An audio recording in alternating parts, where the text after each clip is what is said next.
9 times out of 10, I forget to hit that record button. So, okay, good afternoon, everybody. It's good to see all of you. We do have a lot to cover today, so I want to get right into it. The first thing that I wanted to pull up is muscle card submissions. So I'm having several of you guys emailing me saying you're hitting, Moodle has like a limit as to how big the files can be. So a few things that I would recommend. Number one is if you're using your phone to try to take a photo of the document and like as a photo, those files save in your phone as a JPEG. Rather, what I would recommend is go into your Notes app. And if you open a new note, there's a camera icon, click the camera icon, it will pop up a menu. One of the options is scan document. You can use the iPhone Notes app to scan a document that will save it as a PDF. That usually has a much smaller file size, and those you're usually able to upload much more easily. If the document is still too large for Moodle to accept, you can just directly email it to me. My email address is dh@OregonSchoolOfMassage.com. That's totally cool too. If you bring your muscle cards in class on paper, right, and when I walk around the class, I visually see your muscle cards, those are submitted. So you do not have to go back and submit them electronically. If you bring them to class and I see them, then you're good. Good stuff. Good stuff. The second thing that I wanted to point out, almost every week there is a quiz on Moodle. And the way that I like to run it is quizzes are due before we start class, but for real class. So this is our online portion. Quizzes will be due Thursday before we show up to class, so before the lab. If the quiz on Moodle, if the test dates or whatever are wonky, I can fix that. That's not a problem. Just shoot me an email. I'll go in there and fix the dates. But my intention is that every quiz should open after class and then should be due by the following week's class, the lab class, not these online lectures. So because of the way that the courses get essentially copied and pasted from one term to the next, if I go through this term and change dates around and things like that, it copies all of that stuff over to the next term and it kind of estimates what those dates would be. So from last term, a lot of these dates could be all screwy. And now we've got holidays and things like that added in. So just understand that if you see a date and it looks weird to you, just shoot me an email. And worst case scenario, I look at it and I say, nope, yep, that's right. But a lot of times I catch a lot of errors like that on Moodle and I just change the dates, guys, no problem. Cool, cool. Third thing, there are a few of you that I need you guys to hold on after class. I just want to speak to a couple of you. Mandy, Chandra, and Eric. Just hang out after class. That being said, do you guys have any questions over anything that we've covered from last week? Gluteal muscles, we've done hamstrings now. I actually do have a question. I'm sorry. Biceps femoris. Okay, so the drawing on the what's it called? PowerPoint. It has 2 insertions. Is that right? Mm-hmm. Okay. No, I'm sorry. 2 origins. 2 origins, 1 insertion. So the name of that muscle, bicep, that name is telling you it's a 2-headed muscle. So just like biceps brachii, we had the origin on the supraglenoid tubercle and the origin on the coracoid process. Bicep femoris is the same. So the common origin for all of the hamstrings is the ischial tuberosity. The short head of the bicep originates, I want to say on the posterior surface of the femur, but I'm going to verify before I open my fat mouth. Yeah, short head of the bicep originates along the linea aspera, so along the shaft of the femur. Both heads will insert at the head of the fibula. Okay. So bicep femoris is the ischial tuberosity, where all the hamstrings start. And because it's a bicep, we have the posterior shaft of the femur along the lateral lip of the linea aspera. Mhm. And then the insertion is going to be the head of the fibula. Cool. Cool. Cool. Anything else?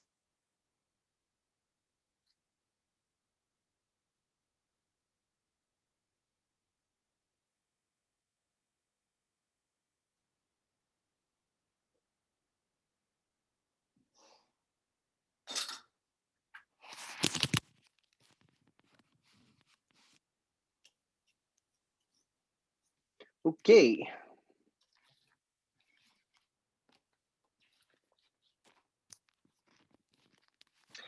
So our topic for this week, we are looking at the anterior thigh. And when we think about the anterior thigh, the main muscle group we generally are thinking about are the quadriceps muscles. There's a few others that we're going to cover today. So, and again, I'm going to just kind of blow through all of this review material from last week.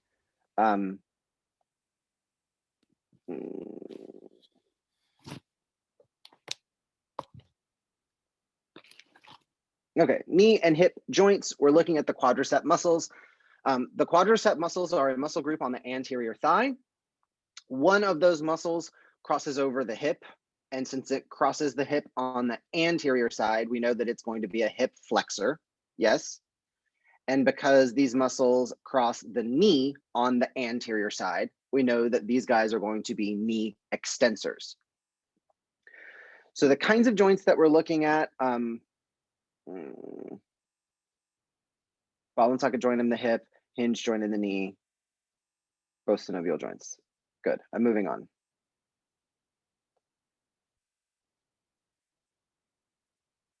We've talked about muscle contractions.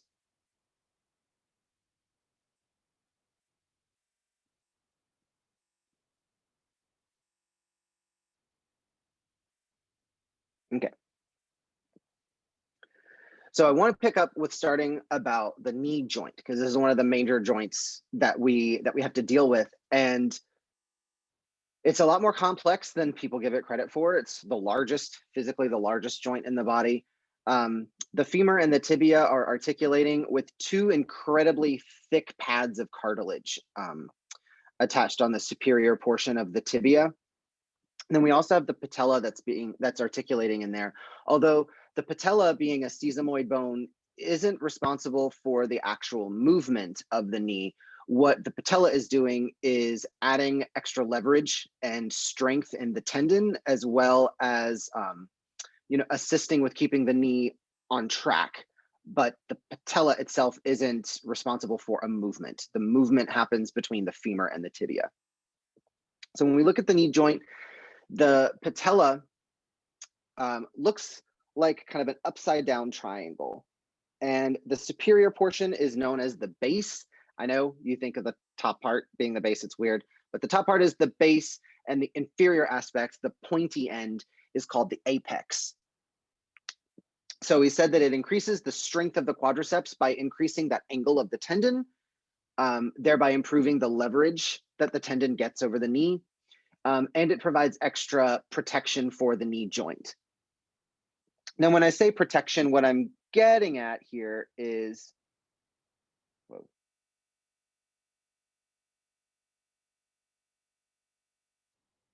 Here we go. I'm gonna hide the tendon, there's the patella. When we look on the posterior side of the patella, you'll notice how it has kind of an uneven surface, right? That those two dips on the posterior aspect. These will correlate with this same kind of uneven surface here on the femur. So the two will lock in nicely to each other. And again, the purpose here is, as the patella is embedded within the tendon, the uneven texture on the posterior surface of the patella locks in on the anterior surface of the femur, and it assists with keeping the tendon locked in that groove. So we make sure that the tendon doesn't slide medial or lateral, thereby rendering it less effective at moving the knee joint. We keep that tendon locked nice and straight.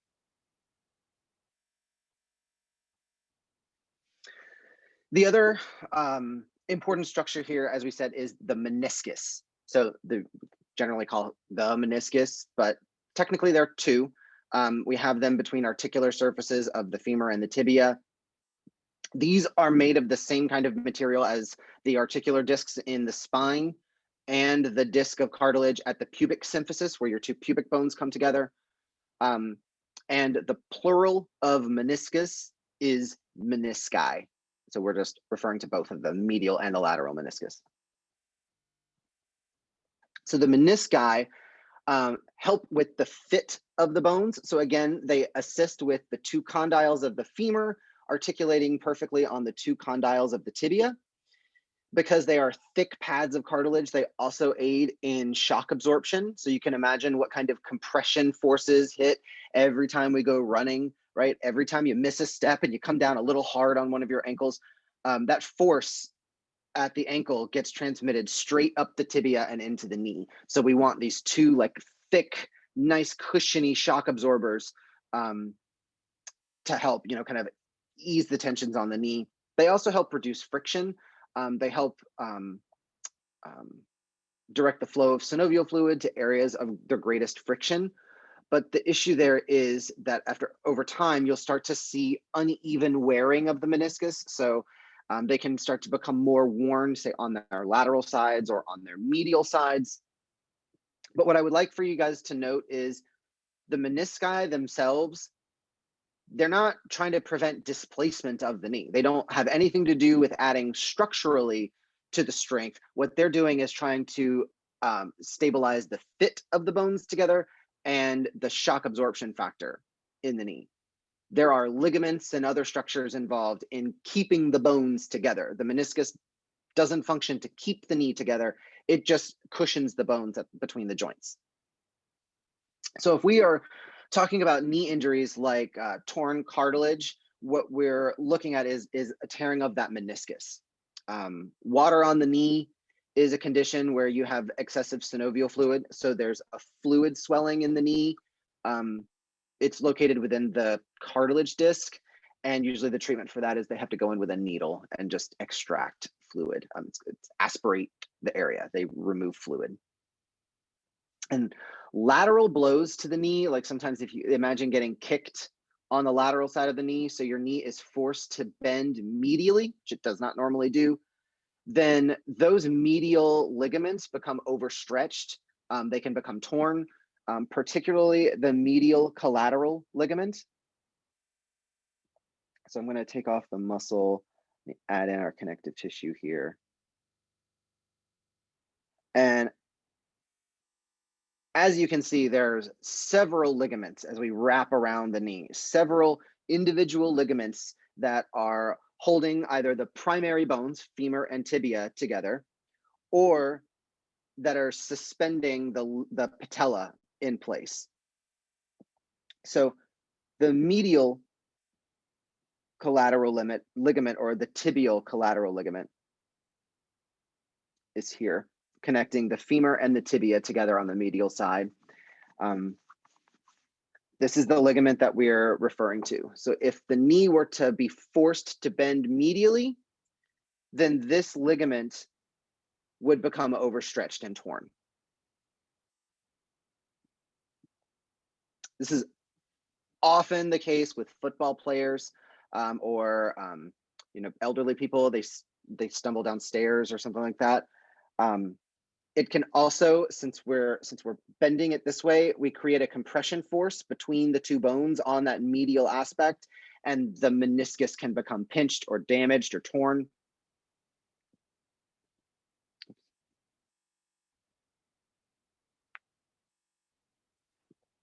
Now within the knee joint, we have two very strong ligaments that are within the joint itself. And when you look at these two ligaments kind of head on,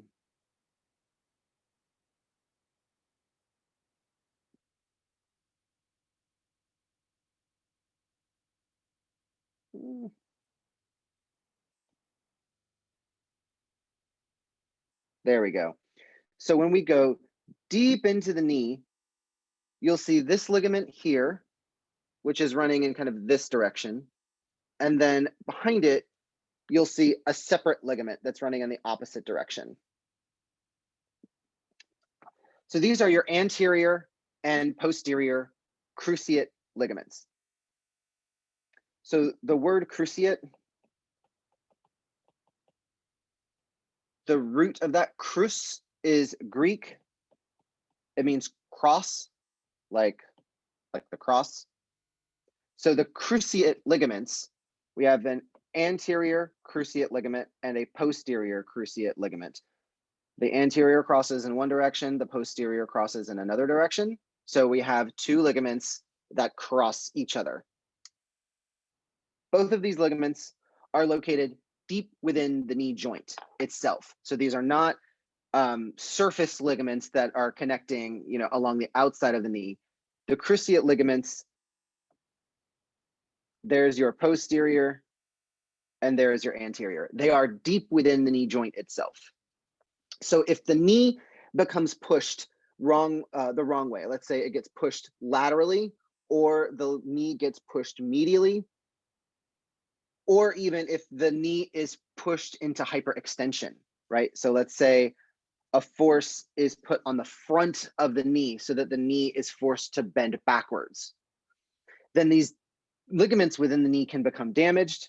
And I'm sorry, but if you're a football player, that's usually the end of your football career, right? Tearing an ACL or tearing a PCL usually wraps up a professional athlete's career. So from the anterior cruciate ligament, runs from the medial anterior aspect of the tibia to the lateral femoral condyle. Again, the purpose of these ligaments are to keep the tibia locked directly on underneath the femur. So we prevent anterior posterior displacement of the bones, and they're especially important for stabilization, particularly in a fixed position. So when the knee is locked, they are helping to hold the bones together. So the anterior and posterior cruciate ligaments occur within the knee joint itself. The medial and lateral collateral ligaments happen on the outsides of the joint, either on the medial or lateral side, respectively. And again, they are there to prevent medial and lateral displacement of the knee joint, particularly when the knee is fully extended, because that is when those two ligaments are really pulled tight. Now, the patellar ligament, words are precious. So when we talk about the patellar ligament, what we are referring to is the quadriceps tendon. We're referring to the same structure. What we have to recall, guys, is that words mean things. So when we are looking at this structure kind of here, right, we are looking at the point where the quadricep muscle becomes the tendon, right? And then the tendon is attached to the patella. So technically speaking, we are connecting a muscle to a bone, the quadricep muscle to the patella. That definition of that function, that's a tendon, the quadriceps tendon. But once we've crossed the patella, now we're doing something different. We're not connecting a muscle to a bone anymore, because now we're starting on the patella. So we're connecting the patella to the tibia, connecting two bones. Now we are looking at the patellar ligament. But I just want us to be very clear. The body does not give a crap what we call it, right? We're the ones going around putting dotted lines on things. As far as the body is concerned, one tissue just turns into another and we go on about our lives. So whether we are referring to the quadriceps tendon, which specifically we are looking at the portion superior to the patella, or if we are referring to the patellar ligament, specifically the portion of the structure inferior to the patella, I just want us to understand we are still talking about the same structure, okay? It's still the same thing. We can just draw a dotted line at the patella and delineate the tendon above and ligament below. Good stuff? Good stuff.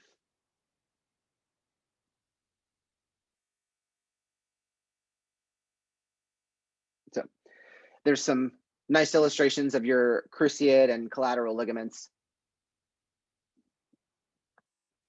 And so with an ACL strain, right, straining up, pulling or tearing of the anterior cruciate ligament usually happens when the foot is planted and the knee twists. You see this a lot when people are running and maybe their foot gets stuck in a hole or in a depression in the ground or something. But usually what happens is we're running and the foot gets stuck. And so the foot doesn't move, but the rest of the body still has forward momentum.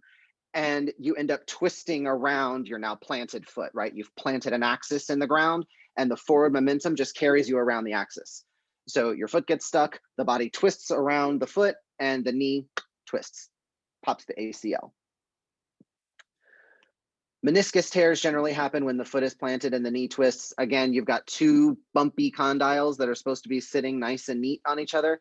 If you look in that picture, you can see how the menisci create kind of like a cup-like structure on either side of the joint. So the medial and the lateral condyles of the femur are very nicely cupped and held in place. So again, when the knee twists out of alignment, we take those bony condyles and we run them over the lip of the cup, and that kind of movement compresses the cartilage and tears. Pelvic tilt, I'm pretty sure we covered this in class last week, right? I think Thursday, we just talked about anterior pelvic tilt versus posterior pelvic tilt. Is my memory failing me, guys? No, we talked about it. Perfect. Okay. So there's the analogy that I like to use, right? Imagine a bowl of water. All right. Good stuff so far? Good stuff so far. All right. Primary topic for the day, quadricep muscles. As the name would imply, the quadricep muscles, there's 4 of them, and they generally share common actions. So your 4 quadricep muscles are rectus femoris and the vastus family. The vastus family is 3 muscles, right? We've got a mama, a daddy, and a baby, just like your glutes, right? You had a mama, daddy, and a little baby glutes. Vastus family is the same. We have vastus lateralis. The name is telling you the vastus lateralis is a vast or broad muscle on the lateral side. That's the daddy. We have vastus medialis. There's the mama.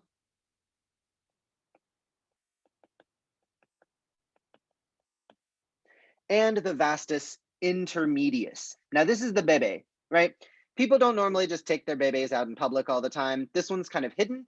It is deep to the rectus femoris. So you would actually have to cut and peel back the rectus femoris muscle in order to see the vastus intermedius. So that's why he's the baby, because he's protected.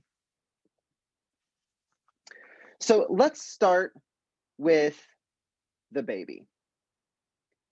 Vastus intermedius. This guy is deep, so we would have to cut and reflect some muscles in order to see him, but he begins along the anterior and lateral shaft of the femur, so not quite on the greater trochanter, but directly on the anterior surface of the femur. Now, what I want you to pay attention to here, guys, is look at where it starts. It starts on the femur and not on the hip bone. So it does not cross the hip, which means this muscle only affects the knee. It does not cross the hip. It cannot move the hip. Its insertion, as with all of your quadricep muscles, all of the quadriceps share a common insertion, the tibial tuberosity, by way of the patella and the patellar ligament. Its action. So now that we are looking at muscles on the anterior side of the knee, anterior muscles, now that we're on the knee, anterior muscles are extensors now. So this muscle does not cross the hip. It only crosses the knee. It crosses the knee on the anterior side. Therefore, its action must be knee extension. And that's its only action. It extends the tibiofemoral joint or the knee joint. Nice, simple little baby. Now let's take a look at dad. Vastus lateralis is a rather broad muscle. It is very wide, right, from one side to the other. It originates along the lateral lip of the linea aspera, so starting on the posterior shaft of the femur, as well as the gluteal tuberosity. So it's starting to pick up where glute maximus left off. But again, guys, notice this muscle is starting on the femur, so it does not cross the hip, so then it cannot move the hip.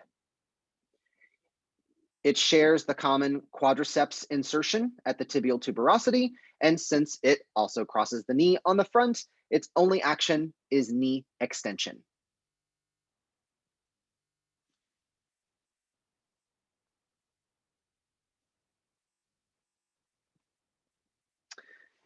Now we look at mama. I like to think of vastus medialis as the mama because, like I said, the baby is fully hidden, intermedius is fully hidden, and this one's on display. Vastus medialis, from what you can see, it's quite pretty. And let me head us over to our muscle man and take a look.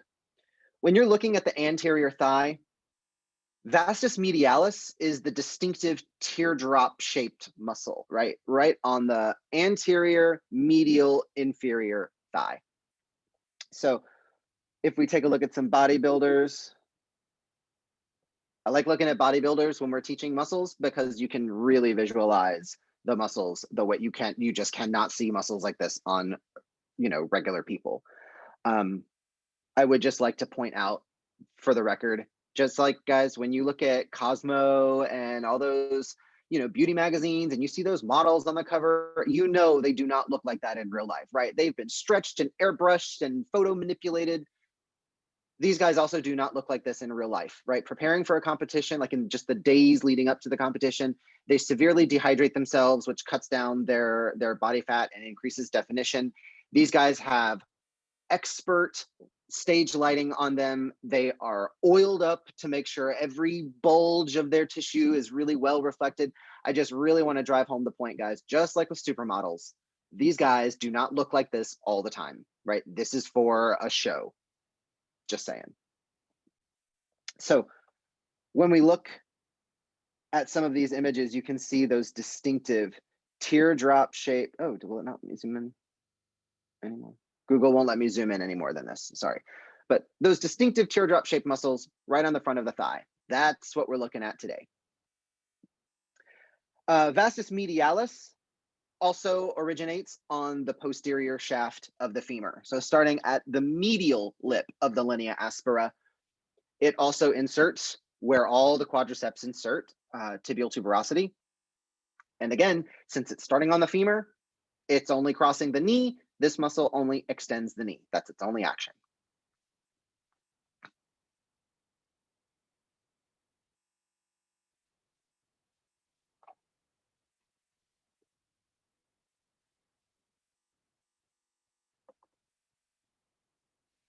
Okay.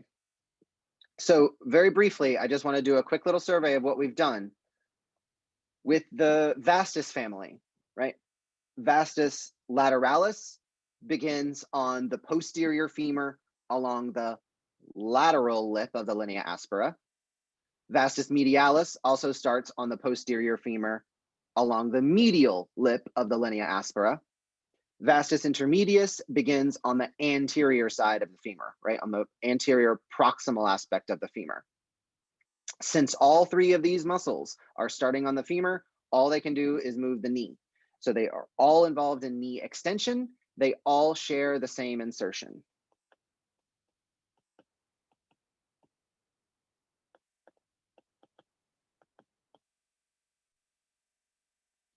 Okay. Now, the last quadricep muscle, and this is the one that's really paying the bills, rectus femoris. With a name like rectus, what that name is telling you is that these muscle fibers run vertically. The muscles move or run up and down. So we see the same thing in rectus abdominis, right? Those distinct parallel muscle bellies. The origin of rectus femoris is on the AIIS, which is a feature of the hip bone. So we officially have a quadricep muscle that is crossing the hip.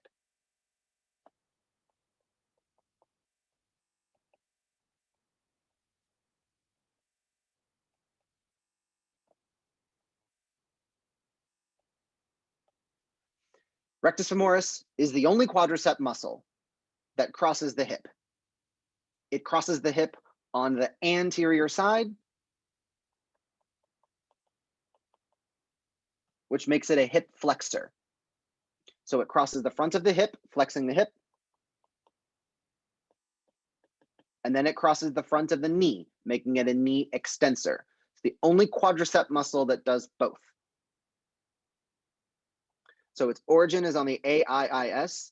Its insertion is the same common insertion as all the quadricep muscles on the tibial tuberosity. But this is the one that can either extend the knee or flex the hip, or both, of course. So rec fem, only quadricep that moves the hip. Next up, we have sartorius. So the sartorius, the root of that word, sartor, comes from the Latin word meaning tailor, because of the way tailors used to sit. So we sometimes jokingly call it the tailor muscle or something along those lines, because when you think about the way a tailor sits, there we go.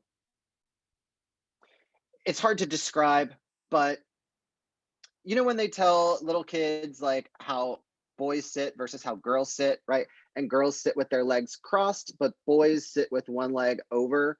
That's what we're looking at here, is like this girl is positioned here, sitting with one thigh out and then the knee extended. I'm sorry, flexed, flexed, flexed.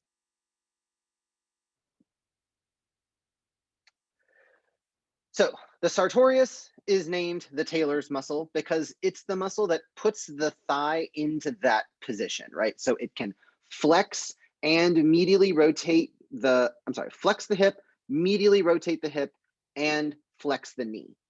So all three actions involved in putting the thigh in the tailor's position. The other claim to fame that the sartorius has is the sartorius is the longest muscle in the body. When you measure it from end to end, this is the longest muscle that you have. Now, I'm going to go on a little bit of a tangent here, but you know what? I've got time. With muscles, we name a lot of muscles that are the most something, right? We talk about the muscle that's the most massive. We talk about the longest or the broadest. We can also talk about the smallest muscle, right? So when we talk about the most massive muscle, what we're getting at is it's the muscle that has the most mass. And from a scientific perspective, mass and weight are two different things, right? Weight depends on the gravity of the environment, right? So when you go out of Earth's orbit, out into space, you are weightless, right? There's not enough gravity pulling on you to give you weight, but you still have mass, right? If your body slams into the wall with no gravity, you're still gonna hit the wall with a lot of force, right? How much force? Well, the force of your mass times your acceleration, however fast you're going. For all intents and purposes, when you think about mass, your mass is equal to your weight. But the thing is, if you take away the gravity, your weight goes to nothing. The mass stays the same. So let's say I'm an average sized dude. I weigh about 150 pounds, right? So my weight is 150 pounds. My mass is also 150 pounds. The most massive muscle in the body is the gluteus maximus, meaning that it has the most mass. So if you cut the muscle out of the body and put it on a scale and weigh it, it weighs more than any other muscle in the body. Think about like you guys ever had like a Boston butt or like a London broil, like one of those like big, thick, just heavy cuts of meat? That's what we're going with here. Gluteus maximus is the most massive. It has the most mass. There's more material packed into that muscle than in any other muscle. The longest muscle, which is the longest measurement from its origin to its insertion, that's sartorius. The broadest muscle, the widest muscle, the muscle with the largest measurement from one edge to the other edge is the lat dorsi. And then the smallest muscle is attached to the smallest bone. So if we recall from skeletal anatomy, do we remember what the smallest bone in the body is?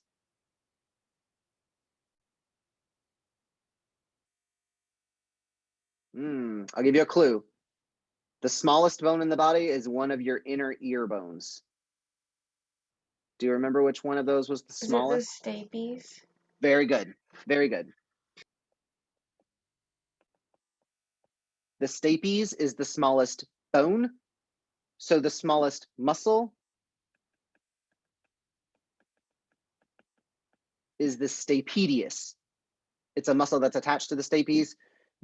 When we say the smallest muscle, you guys, this muscle is all of 2 to 3 millimeters long. That's the whole muscle. You have eyelashes longer than that. For context. So again, right, not that you're going to get like a lot of definition on this muscle, but that's the smallest muscle that you have. Stapedius, deep in your inner ear. The reason that I am bringing this up, you guys, is I just wanted to put some context when we talk about the longest muscle, because we've also talked about the widest and the broadest. I just want to put some seasoning on this. So, sartorius muscle, definitely one of the muscles that you should know the origin and the insertion just off the top of your head. It starts at the ASIS, it ends at pes anserinus. That's just one of the ones you should know. Also, we've just named 4 muscles that all share a common insertion point. Guys, I'm just giving you a heads up. When you notice that several muscles share the same insertion point, like the quadriceps do, like the hamstrings do, like all 3 muscles that insert at pes anserinus, like all 3 muscles that insert on the coracoid process of the scapula. Guys, when multiple muscles are inserting at the same point, you need to know those. That's going to be a test question if I ever saw one, you guys. That is just the perfect kind of test question. Which of these does not insert at, right? And then you got to pick the odd man out. Perfect test questions, you guys. You should have alarm bells going off in your head when you spot multiple things attaching at the same point. You're going to need to know everything that attaches at that point. Capiche? So when we throw out a landmark like ischial tuberosity, you should be able to name the muscles that originate there. Or pes anserinus, you should be able to name all 3 muscles that insert at pes anserinus. Just saying. So, sartorius. Origin, ASIS, insertion, pes anserinus. It crosses the anterior hip, that tells me it's a hip flexor, and it crosses the medial side of the knee, right? Also on the front medial side. So if it crosses the front of the knee, that tells me flexion. It crosses the medial side of the knee, that tells me abduction, because it has to pull the medial side outwards. Since it runs at an angle, that also tells me it's going to rotate something. It's responsible for medial rotation of the knee once the knee is flexed. So we have to flex the knee first, then the muscle will take over. There we go.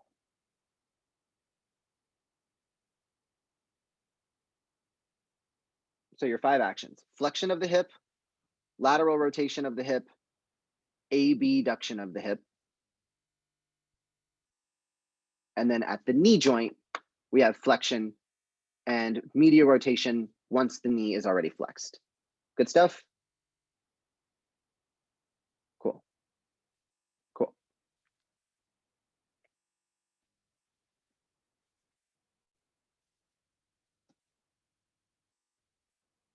So you have 1, 2, 3, 4, 5 muscle cards to be working on this week. You've got your 4 quadricep muscles plus sartorius. 4 quadriceps plus sartorius. Any questions over what we've got so far? No questions. Cool. Well then, the quadriceps, by and large, the quadriceps are pretty straightforward. They all have the same insertion. They all have the same action. So that's pretty easy to remember. What's going to be difficult, quote, difficult, is remembering the origins for each one. And that rectus femoris has one extra action. If you understand where it attaches, you understand what its actions are. I want to spend a little bit more time on the sartorius, though. I just want to take us through each of its 5 actions, and I want to be very clear about it. Okay. So for sartorius, we recognize five actions. It crosses the front of the hip, so that tells me hip flexion. That one's pretty straightforward, right? Done. Number 2, lateral rotation. So when we are thinking about lateral rotation, generally we're thinking about something that's going to insert on the posterior side of the bone, right? And that will cause the bone to rotate out laterally.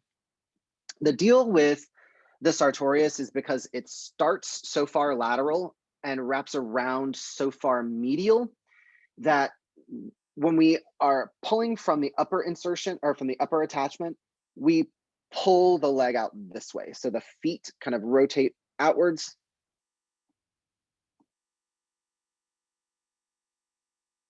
Sartorius motion, hip lateral rotation.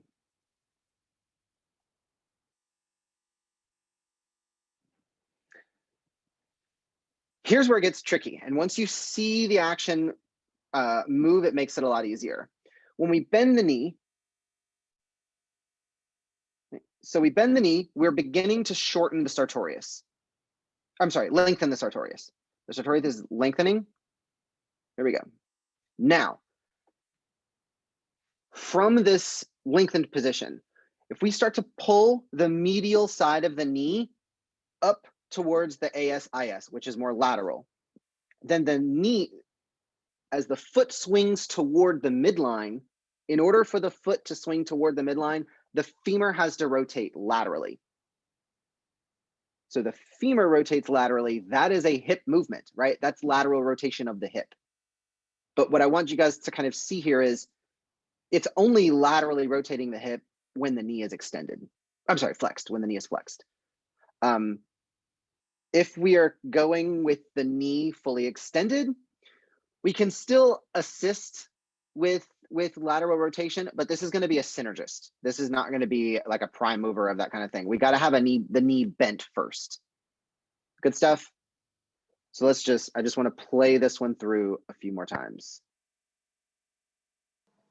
I did ballet for a lot of years, and we always thought of the sartorius when we did like a passe, because your knee is flexed and then you have to rotate it out, like, and put that like your foot in the middle.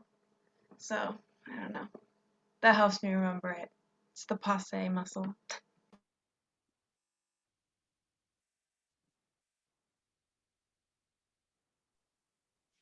So what's laterally rotating when your knee is extended? If it's just being a synergist, just curious. The lateral rotators of the hip would be the prime movers, piriformis for sure. And then all the muscles in the deep 6, your gemellus superior, inferior, your obturators, quadratus femoris. Yeah. As well as glute maximus. Glute maximus also has lateral rotation.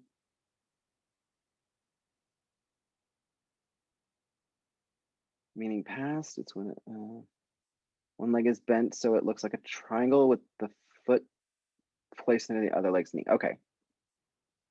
This, right, is what you're talking about? Yeah. So when you're yeah, in order for the knee to be brought, or sorry, for the foot to be brought into the midline that way, the femur has to rotate laterally. Yeah. So when you were a dancer, did you take dance kinesiology? No, my teachers just taught us a lot of muscles. Oh, as they should. As they should. How it moves stuff. When I was in college, one of my besties was a dance major. And so like getting a bachelor's in dance, they had to take dance kinesiology where you're doing this stuff, but we're doing it for massage reasons. They were doing it for dance reasons.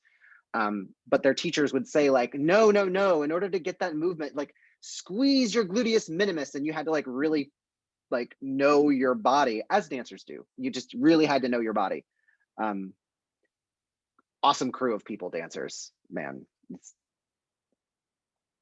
underappreciated the hell that dancers go through, bro. Dancing is a tough life. It's a tough life. Okay, the next one that I want to look at is hip abduction.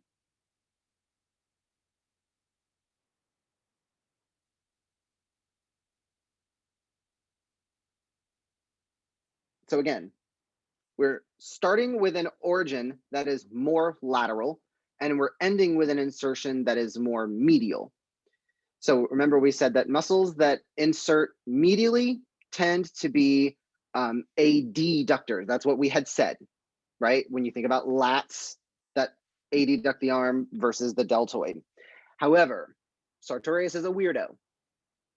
So even though it is originating more laterally and it is inserting more medially, we would imagine, if our rules were holding true, we would imagine this muscle would be an adductor.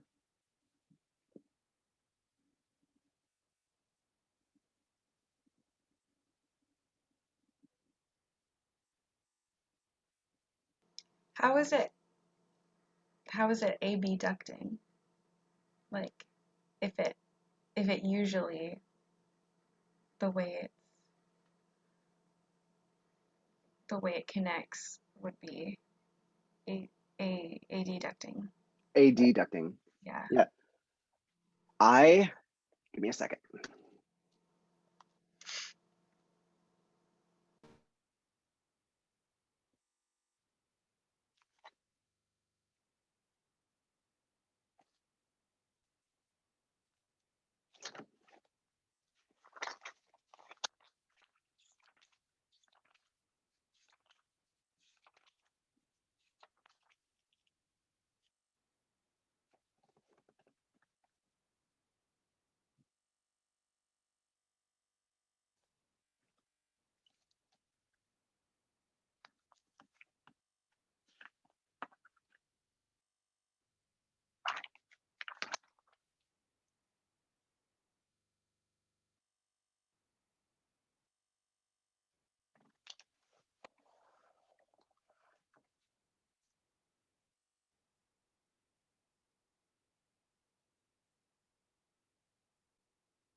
I think that the best way that I can explain it is when we're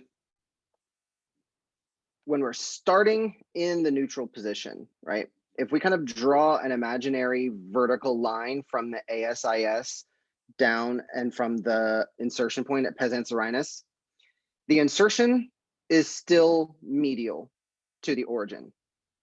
So when we contract the muscle, it's still going to pull the insertion medial towards the origin, lateral.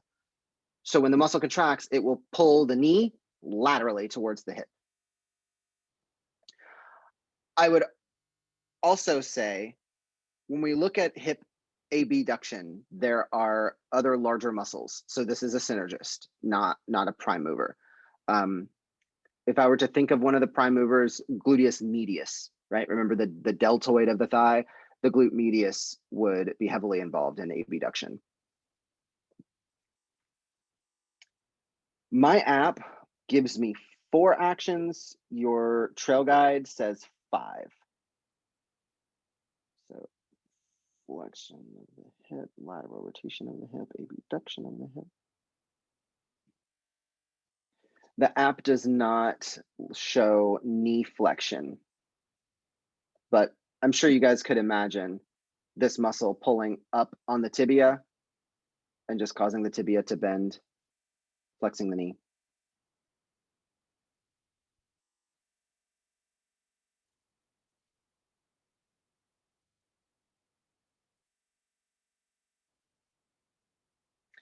Because the muscle is pulling more from the side or from behind is how it's able to bend the knee. When you remember, your quadriceps are coming in the front and attaching right on that tibial tuberosity. So the muscles directly on the front are pulling the knee out straight. So this muscle kind of coming in even slightly, but since it's coming in from the back, it helps kind of bend the knee backwards.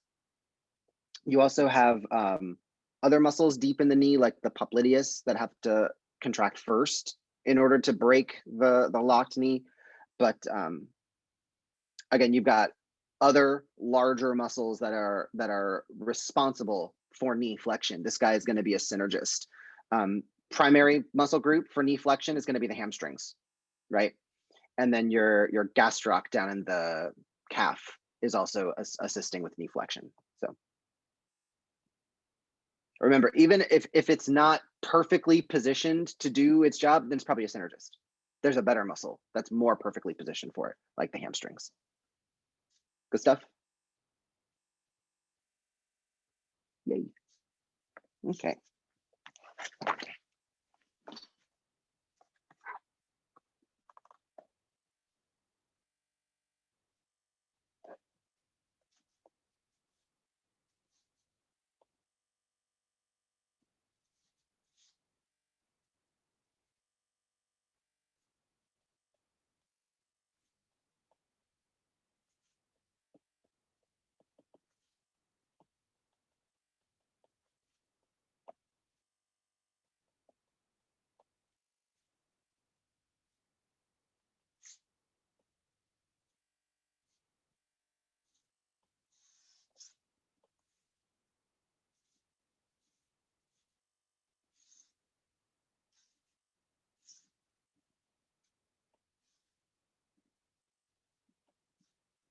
Okay. So rectus femoris. Let's start with rectus femoris. What was the origin?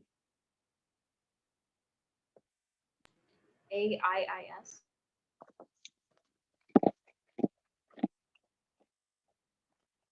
AIIS. And the insertion?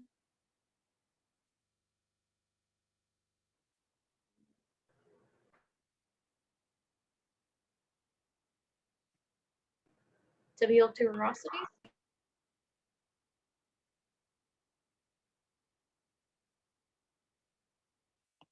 Good. And its action. Hip flexion and knee extension. Very, very, very good. Very good. So all four of these muscles, these are all quadricep muscles. So they all share a few commonalities. Let's fill in as much of the chart as we can.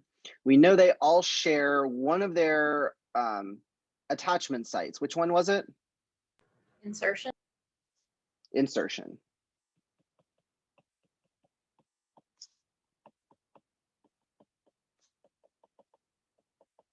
So we've got tibial tuberosity for all of them. If they all have the same insertion, that means that they all cross the same joint. So therefore they must all have the same action. What's the common action of the quadriceps? Knee extension. Knee extension.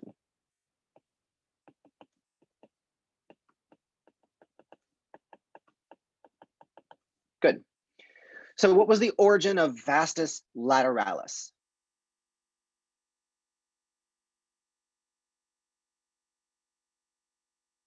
The lateral lip of the linea aspera.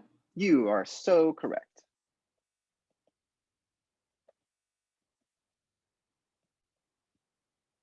Good. What about vastus intermedius?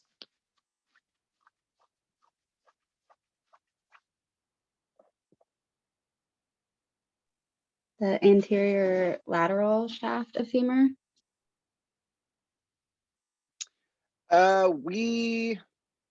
You're not far off. We were looking for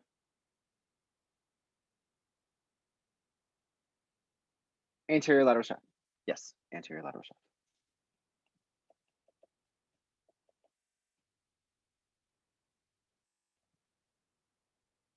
Very good. And vastus medialis.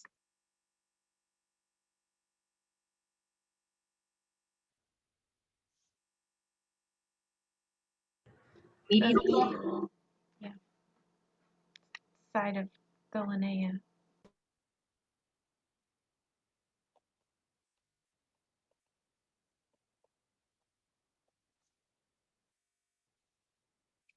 Good, good, good, good, good.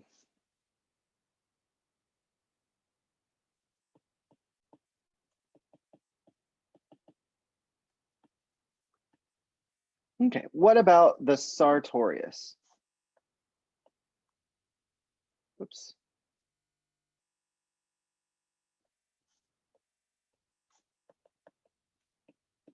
What is the origin of the sartorius? AIIS. ASIS. Oh, ASIS. The ASIS. And the insertion?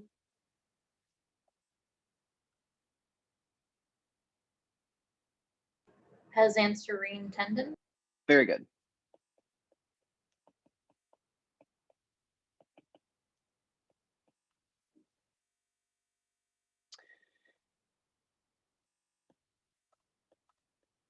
And there were 5 actions that we laid out for the sartorius.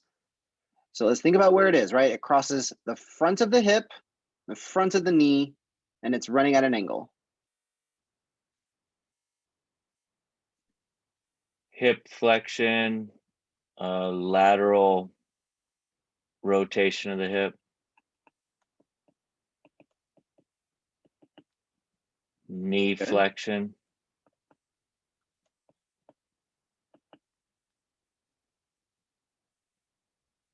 Abduction.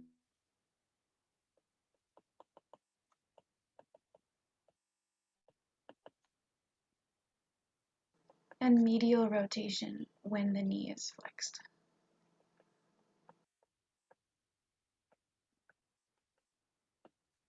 Very good. Very good. Good stuff.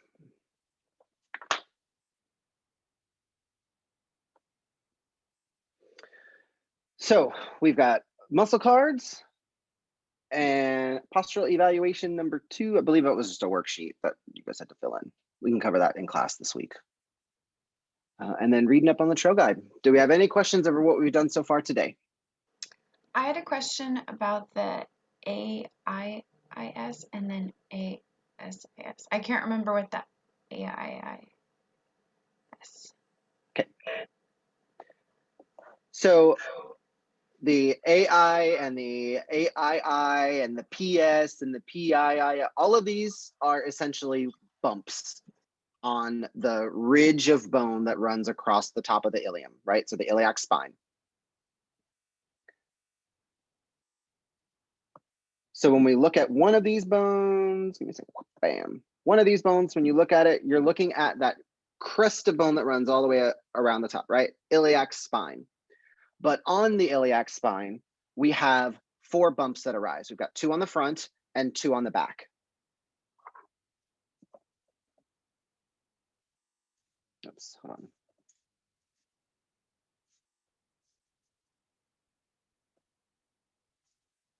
So along the whole thing,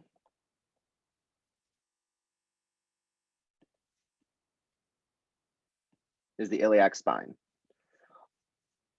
On the anterior side, we have a bump here and a bump here. So these are both anterior along the iliac spine. And of these 2, the one on top is the superior. So the anterior superior iliac spine, then the one below it is the anterior inferior iliac spine. Same story on the opposite side.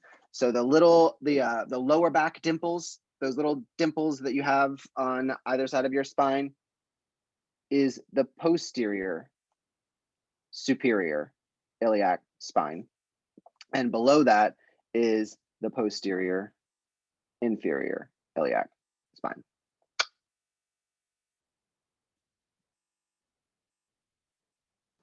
Good stuff. Thank you. Yeah. You're welcome.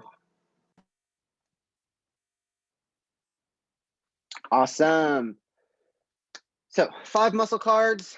We'll look at those over in class, and then when you guys get there, we'll deal with the postural evaluation worksheets. We'll just handle those in class.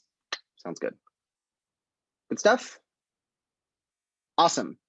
Well, that's all I have for you guys today. You are free to go. However, Mandy, Chandra, and Eric, if you guys could hang out for me for just a few minutes, Other than that, you guys have a wonderful day.